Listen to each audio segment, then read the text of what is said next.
નમસ્કાર. શ્રી આર લાલન કોલેજના ઇતિહાસ વિભાગના સર્વે વિદ્યાર્થીઓને હું કાર્તિક અંતાણી આપ સર્વેને આવકારું છું. ટીવાય સેમ 5ના વિદ્યાર્થીઓને આ ઓનલાઈન લેક્ચરમાં હું આવકારું છું. કોરોના મહામારી વચ્ચે હવે જ્યારે આપણે ઓનલાઈન શિક્ષણ મેળવવા જઈ રહ્યા છીએ ત્યારે આપ સર્વે વિદ્યાર્થીઓનો પણ સાથ અને સહકાર મળી રહેશે તેવા આશય સાથે આજના પ્રથમ લેક્ચરમાં આપ સર્વેનું સ્વાગત છે. ઐતિહાસિક પદ્ધતિના મૂળ તત્વો આ પેપર વિશે આજે આપણે સમજૂતી મેળવીશું. તો આવો વિદ્યાર્થી મિત્રો, આ પેપર વિશે આપણે વિસ્તૃતમાં સમજૂતી મેળવીએ. આભાર. નમસ્કાર. આર લાલન કોલેજના ટીવાયના વિદ્યાર્થી મિત્રો, ટીવાયમાં 6 પેપરો પૈકીનું CHS 513 ઐતિહાસિક પદ્ધતિ ભાગ 1 વિશેની આજે આપણે સમજૂતી મેળવીએ. મિત્રો, આ પેપર આપના માટે નવું રહેશે, કારણ કે હજુ સુધી સેમ 4માં આપણે જ્યારે ભણ્યા ત્યારે તેમાં ભારતનો ઇતિહાસ આપણે ભણી ચૂક્યા છીએ, પરંતુ આ એક એવું પેપર છે કે જે પેપર આપ જ્યારે MA કરશો ત્યારે પણ ઉપયોગી નીવડશે. જેથી આ મહત્ત્વના પેપર વિશેની આપણે આજે સમજૂતી મેળવીએ. આ પેપરમાં આપણે કુલ 3 યુનિટ વિશે સમજૂતી મેળવવાની છે. આ 3 યુનિટમાં કયા યુનિટમાં કેટલા પ્રશ્નો રહેશે અને કેવા પ્રશ્નો છે તેની પણ આપણે આજે થોડીક સમજૂતી મેળવીએ. સર્વપ્રથમ યુનિટ 1ની વાત કરીએ. એકમ 1. જે એકમ 1માં કુલ 2 પ્રશ્નો આપણે ભણવાના રહેશે, જેમાંનો એક પ્રશ્ન છે ઇતિહાસનો અર્થ અને તેની વ્યાખ્યાઓ. ઇતિહાસનો અર્થ આમ સામાન્યત શબ્દોમાં આપણે કહીએ તો ઇતિહાસનો અર્થ શું? તો આપણે કહી શકીએ કે ભૂતકાળમાં બની ગયેલી જે ઘટનાઓ જે છે એ ઘટનાઓનું વિવરણ એટલે ઇતિહાસ. ઘણા કહેશે કે જે ભૂતકાળમાં બની ગયું છે એ આપણી સમક્ષ જ્યારે રજૂ થાય એને આપણે કહીએ ઇતિહાસ. એમ ઇતિહાસની કેટલી વ્યાખ્યાઓ પણ આપણે અહીંયા કહી શકીએ છીએ. પરંતુ ઇતિહાસનું શાસ્ત્ર ભૂતકાળનો વિષય હોવા છતાં એક સતત વિકસતું રહ્યું છે. વર્તમાન સમયની વાત કરીએ તો ઇતિહાસ એટલે માત્ર રાજા રજવાડાઓનો ઇતિહાસ જ નથી. આ ઇતિહાસ એક રાજકીય પરિપ્રેક્ષ્યની સાથે સામાજિક, આર્થિક, સાંસ્કૃતિક અને ધાર્મિક સંદર્ભમાં પણ જોવા મળે છે. આપણે જાણીએ છીએ કે ઇતિહાસ એટલે કોઈ રાજા રજવાડાઓનો જ ઇતિહાસ આપણે નથી કહેતા. એ સમયમાં બની ગયેલી ઘટનાઓમાં એ સમય એટલે કે ભૂતકાળમાં જે સમય હતો એ સમયમાં એની સાંસ્કૃતિક પરિસ્થિતિ કેવી હતી, રાજકીય પરિસ્થિતિ કેવી હતી, અર્થતંત્ર કેવું રહેતું હતું, એ સહિતનો ઇતિહાસ આપણે જોઈતા હોઈએ છીએ. જેથી આ પ્રથમ જે પ્રશ્ન છે ઇતિહાસનો અર્થ અને તેની વ્યાખ્યાઓ, એના વિશે આપણે આમાં સમજૂતી પણ આગળ મેળવીશું. તો આ પ્રથમ પ્રશ્ન છે ઇતિહાસનો અર્થ અને તેની વ્યાખ્યાઓ. વ્યાખ્યાઓ પણ અલગ અલગ ઇતિહાસકારોએ ઇતિહાસની પોતાના મત મુજબ વ્યાખ્યાઓ આપી છે. કેટલાકે કહ્યું છે કે ઇતિહાસ એ ભૂતકાળનું સત્ય કહેતું શાસ્ત્ર છે, તો કેટલાક ઇતિહાસકારોએ કહ્યું છે કે માનવ પ્રવૃત્તિઓની નોંધ એટલે ઇતિહાસ. આવી વિવિધ ઇતિહાસની વ્યાખ્યાઓ ઉપર પણ આપણે આગળ નજર કરીશું. તો પ્રથમ પ્રશ્ન ઇતિહાસનો અર્થ અને તેની વ્યાખ્યા. ત્યારબાદ આ યુનિટમાં બીજો પ્રશ્ન રહેશે ઇતિહાસ કલા અને વિજ્ઞાન તરીકે. ઇતિહાસ કલા અને વિજ્ઞાન તરીકે. તો કે ઇતિહાસને સરળ અને સુબોધ બનાવવા માટે કલાના તત્વની પણ જરૂરી છે અને વિજ્ઞાનના તત્વની જરૂરી છે. હવે આપણે થશે કે ઇતિહાસ છે તો ઇતિહાસમાં ક્યાં કલા અને ક્યાં વિજ્ઞાન? તો મિત્રો, ઇતિહાસ કલા અને વિજ્ઞાન બંને વગર અધૂરું છે, જે આપણે આ પ્રકરણમાં સમજીશું.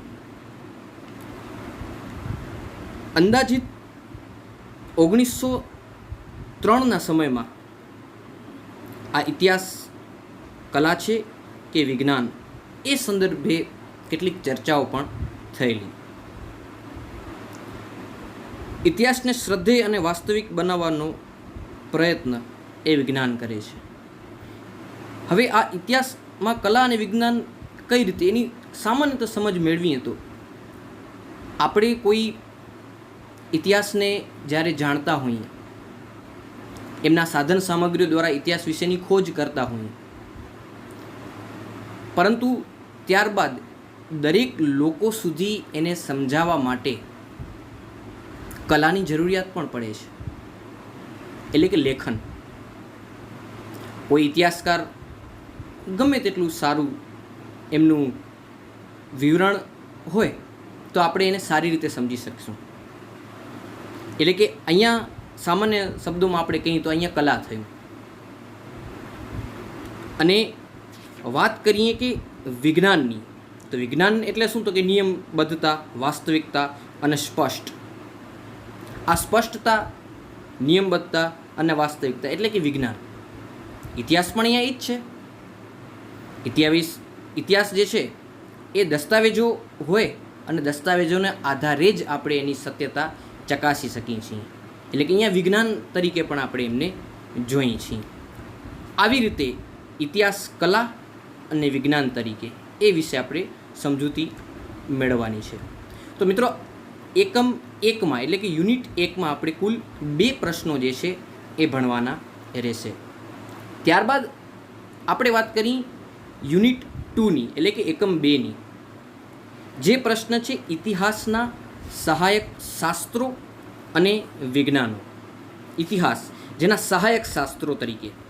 મિત્રો, ઇતિહાસ જે છે એ એક સામાજિક શાસ્ત્ર છે.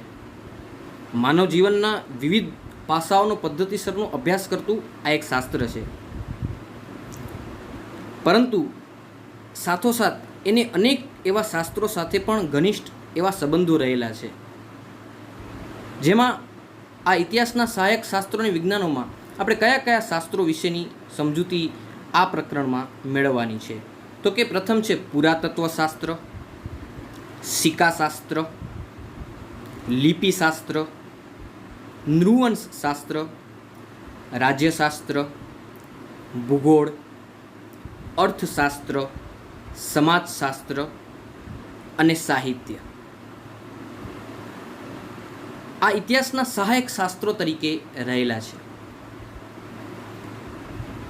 કોઈ પણ ક્ષેત્રનો ઇતિહાસ લખવા માટે આ દરેક શાસ્ત્રનો એકબીજા સાથેનો પરસ્પરનો સંબંધ રહેલો છે, જે આ પ્રશ્નમાં આપણે સમજવાનું રહેશે.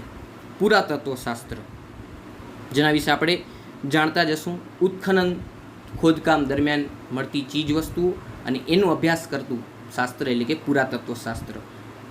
આમ જોવા જઈએ તો આ પુરાતત્વશાસ્ત્ર વગર ઇતિહાસ આલેખી જ ન શકાય, જેથી એક અતિ મહત્ત્વનું શાસ્ત્ર તરીકે આ પુરાતત્વ શાસ્ત્રને પણ આપણે કહી શકીએ છીએ. ત્યારબાદ સિક્કાશાસ્ત્ર. કોઈન, એક સિક્કો ઘણું કહી જાય છે. જૂના જમાનામાં આપણે ઘણા એવા સિક્કાઓ જોયેલા હશે, રાજા રજવાડાઓના જે તે સમયના સિક્કાઓ જોયેલા હશે. તો એ સિક્કો આપણે જોતા આપણે શું કહી શકીએ છીએ? એકમાત્ર સિક્કો કે જે તે સમયનો સિક્કો રહેલો છે. પરંતુ આ ઇતિહાસનું એક સહાયક શાસ્ત્ર તરીકે પણ રહેલું છે. સિક્કા દ્વારા જે તે સમયની આર્થિક પરિસ્થિતિ પણ જાણી શકાય છે. જેમ કે સિક્કો કઈ ધાતુનો બનેલો છે, સોનાનો છે, ચાંદીનો છે, એ કઈ ધાતુનો બનેલો છે. જો સોનાનો હોય તો આપણે કહી શકીએ છીએ કે જે તે સમયની આર્થિક પરિસ્થિતિ એટલી સમૃદ્ધ હશે, એ સિક્કો આપણે દર્શાવી શકે છે. રાજ્યવાળાઓનો સમય ખાસ કરીને એ પણ આપણે જાણી શકીએ છીએ કે કયા રાજાનો કયો સમયગાળો રહેલો હતો. ક્રમબદ્ધતા પણ આપણે એનાથી જાણી શકીએ છીએ. તો આ સિક્કો આટલું બધું પણ કહી જાય છે, જે આપણે સિક્કાશાસ્ત્રમાં પણ જે છે એ ભણવાનું રહેશે. એના પછી આપણે કહીએ છીએ કે લિપિશાસ્ત્ર. આ લિપિશાસ્ત્ર વિશે પણ આપણે જે છે એ ભણવાનું રહેશે. પછી વાત કરીએ નૃવંશ શાસ્ત્રની, તો કે નૃવંશ શાસ્ત્ર પૃથ્વી પર મનુષ્યની ઉત્પત્તિ, એનો વિકાસ વગેરેનું સંશોધન કરતા શાસ્ત્રને આપણે નૃવંશ શાસ્ત્ર કહીએ છીએ, અથવા તો બીજા શબ્દોમાં એને માનવ વંશ શાસ્ત્ર તરીકે પણ ઓળખવામાં આવે છે. આ માનવ વંશ શાસ્ત્રની પણ કેટલીક પેટા શાખાઓ છે, એ વિશે પણ આપણે આમાં સમજૂતી મેળવીશું.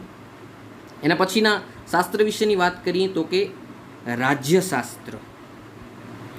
આ રાજ્યશાસ્ત્ર જે પણ આપણે કહી શકીએ છીએ કે ઇતિહાસનો એક અભિન્ન ભાગ તરીકે આપણે એમને કહી શકીએ છીએ. રાજ્યશાસ્ત્ર અથવા રાજનીતિ શાસ્ત્ર સંસ્થાઓ, રાજકીય હોદ્દાઓ, રાજનીતિના માર્ગદર્શક સિદ્ધાંતો, એની વહીવટી પદ્ધતિઓ, આ તમામ સંગઠનોનો અભ્યાસ કરતા શાસ્ત્રને આપણે રાજ્યશાસ્ત્ર કહીએ છીએ.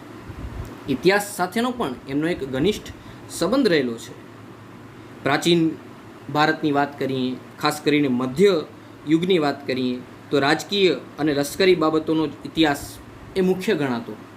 મધ્યકાલીન ભારતમાં આ રાજ્યની જે લશ્કરી બાબતો હતી એ જ એમનો મુખ્ય ઇતિહાસ છે. એટલે મધ્યયુગનો ઇતિહાસની વાત કરીએ તો એના માટે આ એક રાજ્યશાસ્ત્ર એક અભિન્ન અંગ છે ઇતિહાસ જાણવા માટેનું, જેથી ઇતિહાસના સહાયક શાસ્ત્ર તરીકે રાજ્યશાસ્ત્ર પણ જરૂરી છે. એના પછી વાત કરીએ તો કે ભૂગોળ. આ ભૂગોળ પણ ઇતિહાસનું એક અગત્યનું શાસ્ત્ર છે, એનું સહાયક શાસ્ત્ર જે છે એ રહેલું છે. આ ભૂગોળ માટે તો નેપોલિયન બોનાપાર્ટે ત્યાં સુધી કહેલું હતું કે તમે મને કોઈ દેશની ભૂગોળ બતાવો, હું તેનો ઇતિહાસ કેવો હશે તે કહી આપીશ. એટલે ભૂગોળ પણ ઇતિહાસનો એક સહાયક શાસ્ત્ર તરીકે જ રહેલું છે. જ્યાં જેની ભૂગોળ અલગ, ત્યાંના માનવી પર એની અસર જે છે એ પડતી હોય છે, અને માનવી ઉપરની એની અસર એ ઇતિહાસ ઉપર પણ એવી જ અસર જે છે એ રહેલી હોય છે. તો આ ભૂગોળ વિશે પણ આપણે આ એકમમાં સમજૂતી મેળવશું. ત્યારબાદ છે અર્થશાસ્ત્ર. આ અર્થશાસ્ત્ર વિશેની પણ આપણે સમજૂતી મેળવીએ. ટૂંકમાં સમજૂતી મેળવીએ તો અર્થશાસ્ત્ર, આર્થિક ઉપાર્જન.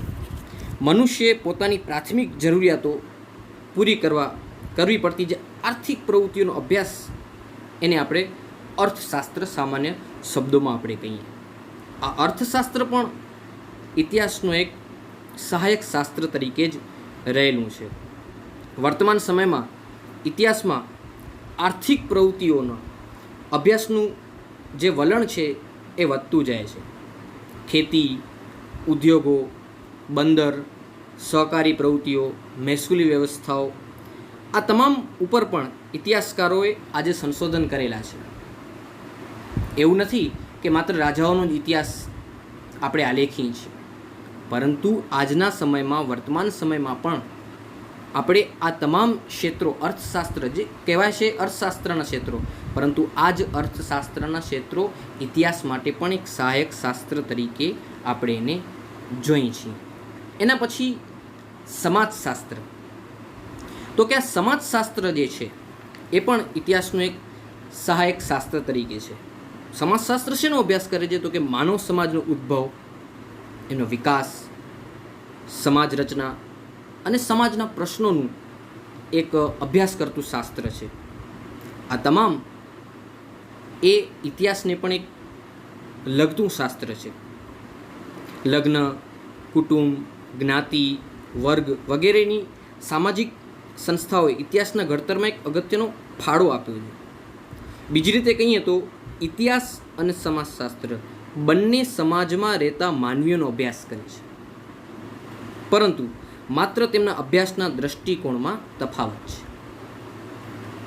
ઇતિહાસ સમય અને સ્થાનને કેન્દ્રમાં રાખીને સામાજિક બાબતોનો અભ્યાસ કરે છે, અને સામા પક્ષે સમાજશાસ્ત્રની શરૂઆતનો આધાર જ ઇતિહાસ પર રહેલો છે. એટલે કે આ બંને વિષય એકબીજાને પરસ્પર સંબંધ ધરાવે છે, જેથી ઇતિહાસના સહાયક શાસ્ત્ર તરીકે આ પણ એક અગત્યનું શાસ્ત્ર જે છે એ માનવામાં આવે છે. અને ત્યારબાદ આવે છે સાહિત્ય. સાહિત્ય આ પણ એક અગત્યનું શાસ્ત્ર છે.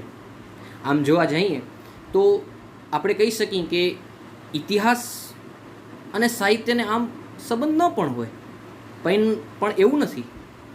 ઇતિહાસના એક સહાયક શાસ્ત્ર તરીકે સાહિત્ય પણ એટલું જ જરૂરી છે.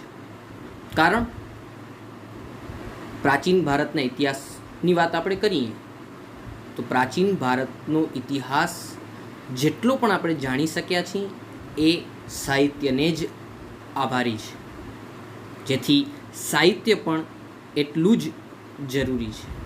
ઇતિહાસના સહાયક શાસ્ત્રો તરીકે આપણે એકમ 2માં આટલું ભણવાનું રહેશે. ત્યાર પછી યુનિટ 3ની વાત કરીએ, જે અંતિમ યુનિટ આપણે ભણવાનું રહેશે. આ ત્રીજા યુનિટની વાત કરીએ તો ત્રીજા યુનિટમાં કુલ 4 પ્રશ્નો વિશે આપણે અભ્યાસ કરવાનો રહેશે, જેમાં પ્રથમ પ્રશ્ન છે ઇતિહાસના સાધનો અને તેનું વર્ગીકરણ. તો કે ભૂતકાળની જાણકારી કે માહિતી આપતી વસ્તુ કે પદાર્થને ઇતિહાસનું સાધન કહેવાય. ઇતિહાસના સાધન વિશેની આપણે જો સમજૂતી સરળ શબ્દોમાં મેળવીએ તો જે જાણકારી કે માહિતી આપતી વસ્તુઓ એને આપણે ઇતિહાસનું સાધન કહીએ. જેમ કે કોઈ સિક્કો મળેલો હોય તો એને આપણે શું કહીશું? ઇતિહાસનું આ એક સાધન છે. આવા ઇતિહાસના સાધનો, જેને આપણે બીજા શબ્દોમાં ઐતિહાસિક સાધનો પણ કહીએ છીએ, અને ઇતિહાસના સાધનો વગર તો ઇતિહાસ આલેખી જ ન શકાય. અભિલેખો, સિક્કાઓ, સ્મારકો, શિલ્પો, પુરાતત્વીય સાધનો, ધાતુપત્ર, તામ્રપત્રો, હાડપિંજર, ઓજારો, હથિયારો, વાસણ, તોલમાપના સાધનો, રમતગમત, મનોરંજનના સાધનો, ઘરેણાં, મણકા, ધાર્મિક સાહિત્ય હોય, સ્મૃતિ હોય, પ્રવાસ નોંધો, સામાયિકો, વર્તમાનપત્રો, જીવનકથાઓ, આત્મકથાઓ, રોજનીશીઓ અને વર્તમાન સમયમાં કહીએ તો ફોટોગ્રાફ્સ. આ તમામ ઐતિહાસિક સાધનો કહેવાય. તો પ્રથમ પ્રશ્ન એ જ છે કે ઇતિહાસના સાધનો અને તેનું વર્ગીકરણ. ઇતિહાસના સાધનો, આ તમામ સાધનો દ્વારા જ આપણે ઇતિહાસ જે છે એ આલેખી શકીએ છીએ. અવશેષીય સાધનો હોય, સાહિત્યિક સાધનો હોય, તેના વગર તો ઇતિહાસ આપણે આલેખી શકતા નથી. જેથી આ તમામ સાધનો, જેને આપણે ઐતિહાસિક સાધનો જે છે એ કહીએ છીએ. આ ઐતિહાસિક સાધનો અને તેનું વર્ગીકરણ આ એક મહત્ત્વની બાબત છે. કોઈ પણ સાધન આપણે જ્યારે મળે, જેમ કે કોઈ સિક્કો મળ્યો, તો માત્ર સિક્કા દ્વારા જ ઇતિહાસનું તાત્કાલિક આલેખન કરવામાં નથી આવતું. પ્રથમ તો ચકાસણી કરવી પડે. સિક્કો કયા ક્ષેત્રનો છે, કયા વિસ્તારનો છે, કેટલા વર્ષ જૂનો છે, એના નિષ્કર્ષ બાદ આપણે ઇતિહાસ આલેખતા હોઈએ છીએ. તો કે આમાં આપણે ખાસ એ પણ જાણવાનું છે કે કયા અધિકૃત સાધનો કહી શકાય છે, કયા બિન અધિકૃત સાધનો કહેવાય છે, એ વિશે પણ આ જ પ્રકરણમાં આપણે આગળ સમજૂતી મેળવીશું. ત્યારબાદ બીજો પ્રશ્ન છે પ્રાથમિક સાધનોનું મહત્વ. આ એક અગત્યનો પ્રશ્ન. પ્રથમ કક્ષાના સાધનો, આ પ્રથમ કક્ષાના સાધનો અને એનું મહત્વ કેટલું. મિત્રો, આપણે જાણતા હશું કે ઇતિહાસ ઘણા બધા ઇતિહાસકારોએ આલેખ્યો હશે. આપણે અઢળક પુસ્તકો પણ એક વિષય ઉપર અલગ અલગ ઇતિહાસકારોના જોઈતા હશું. તો અહીંયા એ જ આપણો પ્રશ્ન અહીંયા આપણે સમજૂતી મેળવશું આગળ કે પ્રાથમિક સાધનો એટલે શું. બીજા શબ્દોમાં કહીએ તો ઉચ્ચ કક્ષાના સાધનો એટલે પ્રાથમિક કક્ષાના સાધનો. મહદઅંશે જે સાધન મૂળ વિગત અને હેતુની દ્રષ્ટિએ બનાવથી સૌથી નજીક હોય તેને આપણે પ્રથમ કક્ષાના સાધન તરીકે ગણીશું. બનાવની દ્રષ્ટિએ સૌથી નજીક એટલે એવું જરૂરી નહીં કે જે તે સમયે બનાવ બનેલો હોય ત્યારે ઇતિહાસકારે આલેખ્યું હોય એ જ પ્રથમ કક્ષાનું સાધન, એવું નથી. પરંતુ બનાવની તદ્દન નજીક હોય અને સ્પષ્ટ હોય, હેતુની દ્રષ્ટિએ સ્પષ્ટ હોય એવા સાધન જે છે એ આપણે પ્રાથમિક કક્ષાના સાધન કહીએ છીએ. આ પ્રાથમિક કક્ષાના સાધનોમાં પણ કેનો સમાવેશ થાય તો કે અવશેષીય નમૂનાઓ, અભિલેખો, હસ્તપ્રતો, વ્યક્તિગત નોંધો, ખાનગી અહેવાલ, પત્ર વ્યવહાર, આત્મકથા, ચોક્કસ પ્રકારના વર્ણનો, એનો સમાવેશ આપણે પ્રાથમિક કક્ષાના સાધનોમાં કહી શકીએ. ઉદાહરણ તરીકે આપણે જોઈએ તો કે અશોકના શિલાલેખો, ગુપ્ત વંશના કેટલાક સિક્કાઓ, બાબરની આત્મકથા તુઝુકે બાબરી, ગાંધીજીનું આત્મવૃત્તાંત એટલે કે સત્યના પ્રયોગો, ભારતનું બંધારણ અને એની અસલ નકલ, ઋગ્વેદ, ગાંધીજીના નવજીવન જેવા સામાયિક, જદુનાથ સરકારે લખેલા ઇતિહાસના ગ્રંથો, આ તમામ સાધનો આપણે પ્રથમ હરોળમાં મૂકી શકીએ છીએ. એટલે કે પ્રથમ કક્ષાના સાધનો આપણે એમને કહી શકીએ છીએ. અને આ જ પ્રથમ કક્ષાના સાધનોનું ઇતિહાસમાં મહત્ત્વ પણ એટલું ને એટલું જ રહેલું છે. કારણ કે આ સાધનો જે છે એ ઇતિહાસનો પ્રાણ છે. જેમ કે ઇતિહાસમાં એવા કેટલાય આપણે વૃત્તાંતો જોવા મળશે અથવા તો એવા કેટલી બાબતો આપણને જોવા મળશે કે જેની ઉપર આપણે સચોટપણે ભરોસો ન પણ કરી શકીએ. ત્યારે એવા સંજોગોમાં પ્રાથમિક કક્ષાના સાધનોનું મહત્ત્વ વધી જાય છે. તો આ પ્રથમ કક્ષાના સાધનો અને તેનું મહત્ત્વ વિશે આપણે આ પ્રકરણમાં સમજીશું. એના પછીના પ્રકરણ વિશે જોઈએ તો છે દસ્તાવેજોની ચોકસાઈ અને પ્રમાણભૂતતા. દસ્તાવેજ, આ દસ્તાવેજોની પ્રમાણભૂતતા શું છે અને એમની પ્રમાણભૂતતા અને ચોકસાઈ વિશે આપણે આ પ્રકરણમાં આગળ જોવાનું છે. તો કે દસ્તાવેજો આપણે જાણતા જશું કે દસ્તાવેજો એટલે શું. આ દસ્તાવેજોની પ્રમાણભૂતતા અને એની ચકાસણી, દસ્તાવેજોનો સમય, સ્થળ, લેખક, કર્તા, તુલનાત્મક અધ્યયન વગેરે આધારે સાધનની આધારભૂતતા નક્કી થાય છે. આ જ આધારભૂતતા અને વિશ્વસનીયતા નક્કી કરવાનું કામ એક ઇતિહાસકારનું રહેતું હોય છે. આ પ્રશ્નમાં એ દસ્તાવેજોની ચોકસાઈ અને પ્રમાણભૂતતા વિશે આપણે ભણવાનું રહેશે. આ જ પ્રમાણભૂતતા નક્કી કરવાની પણ કેટલીક પ્રક્રિયાઓ હોય છે. જેમ કે સમય, સ્થળ, સાધનના કર્તા કોણ છે, દસ્તાવેજોના મૂળ આધાર શું છે, સાધનનું મૂળ શું છે, એ વિશે પણ આપણે આ પ્રકરણમાં જોવાનું રહેશે. ઇતિહાસ લેખનમાં મદદરૂપ જે સાધનો આપણે કહીએ કે દસ્તાવેજો આપણે કહીએ એની અસલિયત કે નકલીપણું નક્કી કરવા માટે જે પદ્ધતિઓનો ઉપયોગ કરવામાં આવે છે એને આપણે દસ્તાવેજોની આધારભૂતતાની પ્રક્રિયા કહેવામાં આવે છે. ઐતિહાસિક મૂલ્યનો અંદાજ તેની આધારભૂતતાની કસોટી કર્યા પછી જ આવે.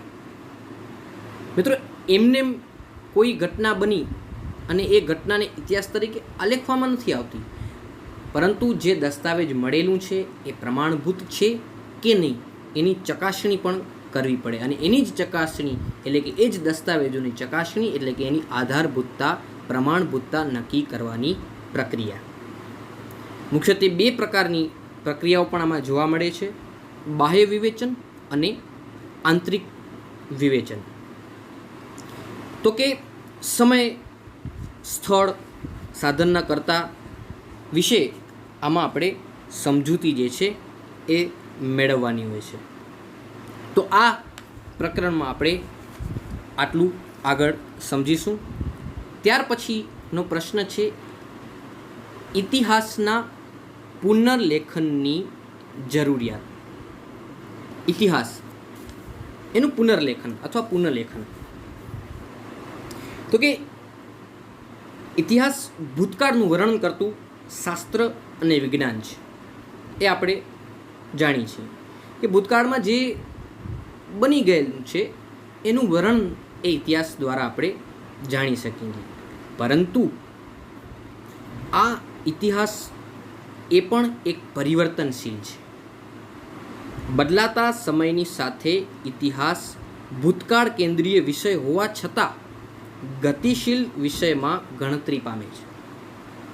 આમ તો આપણે કહી શકીએ કે ઇતિહાસ એટલે શું? તો કે ભૂતકાળમાં જે ઘટના બની ગઈ તે જ. કાંઈ નવું તો ઉમેરાવાનું નથી ઇતિહાસમાં, નહીં. આ વિચારસરણી હવે ભૂતકાળ કેન્દ્રી નથી, પરંતુ હવે વર્તમાનની સાથે પણ ચાલતો આ એક વિષય છે.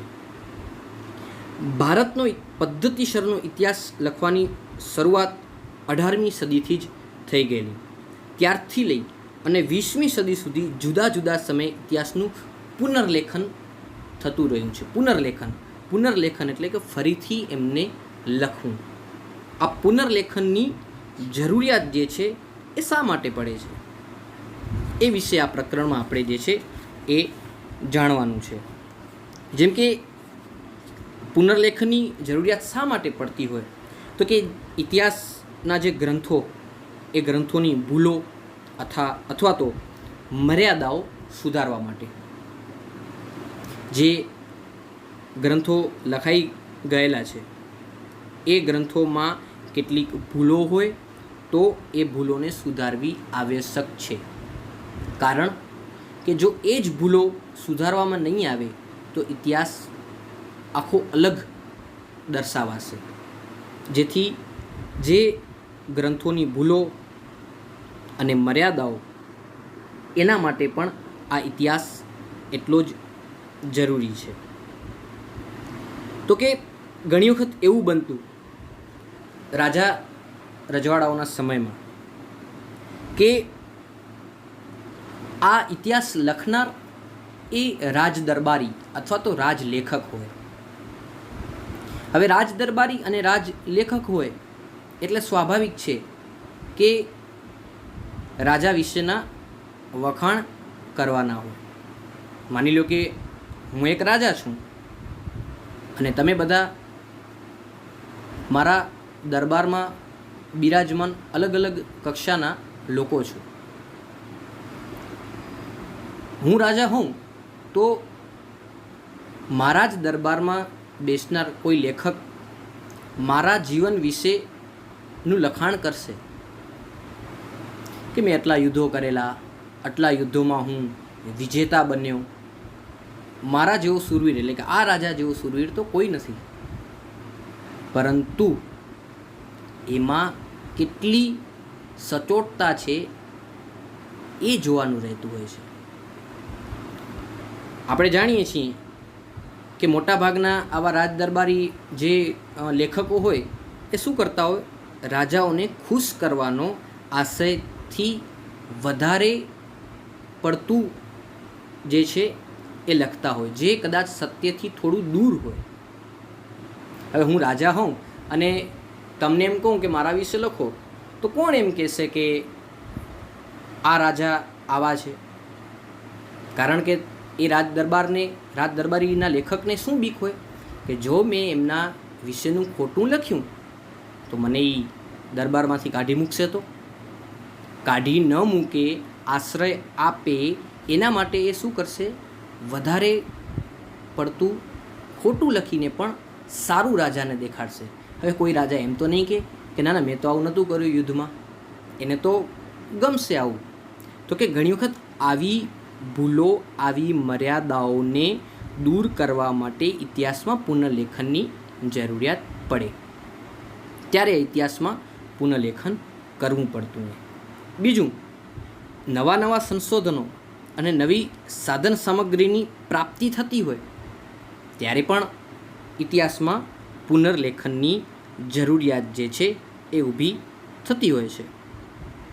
દાખલા તરીકે મકાનો, ગુફાઓ, બૌદ્ધ વિહારો, મંદિરો, હથિયારો, ખોરાક, પોશાકના નમૂનાઓ, અભિલેખોના નમૂનાઓ, આ તમામ ચીજ વસ્તુઓ જ્યારે આજના સમયમાં પણ મળતી આવતી હોય તો એ જ્યારે મળતી આવે, સાધન સામગ્રી નવા સંશોધન દ્વારા મળે, એના દ્વારા પાછું જે એ વિષય ઉપર જ્યારે સંશોધન કરવામાં આવતું હોય ત્યારે એક નવી ઘટના આપણી સમક્ષ આવતી હોય, તો આ ઘટનાનો ઉમેરો કરવા માટે પણ આપણે ઇતિહાસમાં પુનર્લેખનની જે છે એ જરૂરિયાત પડતી હોય છે. સાથે સાથે એમ પણ કહી શકીએ છીએ કે વિજ્ઞાન અને ટેકનોલોજીના વિકાસના કારણે પણ આપણે ઇતિહાસમાં વિવિધ ચીજવસ્તુઓનો ઉમેરો જે છે એ કરવો પડતો હોય છે. સાથે આજના સમયમાં જોઈએ તો કે ઇતિહાસ સંશોધનની સંસ્થાઓનું પણ પ્રદાન એટલું જ રહેલું છે, અને આ જ સંસ્થાઓના પ્રદાનના કારણે પણ ઇતિહાસમાં પુનઃલેખનની જરૂરિયાત આપણે કરવી પડતી હોય છે.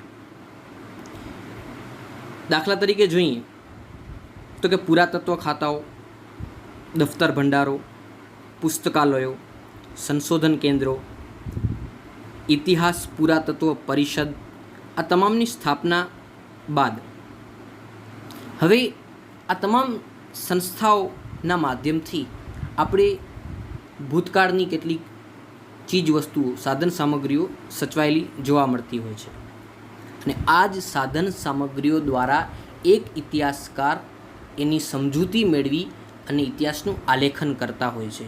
ત્યારે પણ ઇતિહાસની આ પુનઃલેખનની જરૂરિયાત ઊભી થતી હોય છે.